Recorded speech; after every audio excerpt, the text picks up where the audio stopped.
இங்க ஒரு பொண்ண அவங்க அப்பா ரொம்ப செல்லமா வளர்த்து அந்த பொண்ணை ரொம்ப பாசமா பாத்துக்கிறாரு.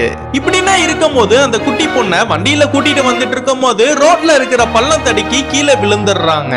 அந்த கீழே விழுந்ததுல அந்த குட்டி பொண்ணுக்கு ரொம்ப பயங்கரமா அடிபட்டுருது.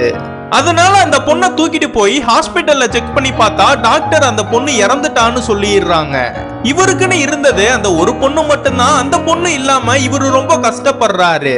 என் பொண்ணு கீழே விழுந்து இறந்ததுக்கு காரணம் அந்த ரோட்ல இருக்கிற அந்த பெரிய பள்ளம் தான். அதனால மாநகராட்சி மேல போலீஸ் ஸ்டேஷன்ல போய் கம்ப்ளைண்ட் கொடுத்தா அவங்க அந்த கம்ப்ளைண்டை எடுத்துக்க மாட்டாங்க. அதனால அந்த ரோடு போட்ட கான்ட்ராக்டரை கத்திய வச்சு கொன்னரலான்னு இவரு கிளம்புறாரு. அங்க போய் பார்த்தா இவரு பொண்ணு வயசுலயே அவருக்கு ஒரு பொண்ணு இருக்கு. அந்த பொண்ணை பார்த்ததுமே கொல்ல வந்தவரு மனசு கேட்காம அந்த பொண்ணை கொஞ்சிட்டு கிளம்பிடுறாரு. இது மாதிரி எந்த குழந்தைங்களும் இறந்துடக்கூடாதுன்னு தன்னோட சொந்த செலவுல ஜல்லி கற்கள் எல்லாம் வாங்கிட்டு வந்து அந்த பள்ளத்தை மூட ஆரம்பிக்கிறாரு. அந்த ரோடு மட்டும் இல்லாம அந்த ஊர்லயே எந்தெந்த ரோடுனா இருக்கோ அந்த ரோட்டுக்குனா போய் பள்ளமா இருக்கிற இடத்தனா இவரும் அவங்க ஒய்ஃபும் மூட ஆரம்பிக்கிறாங்க.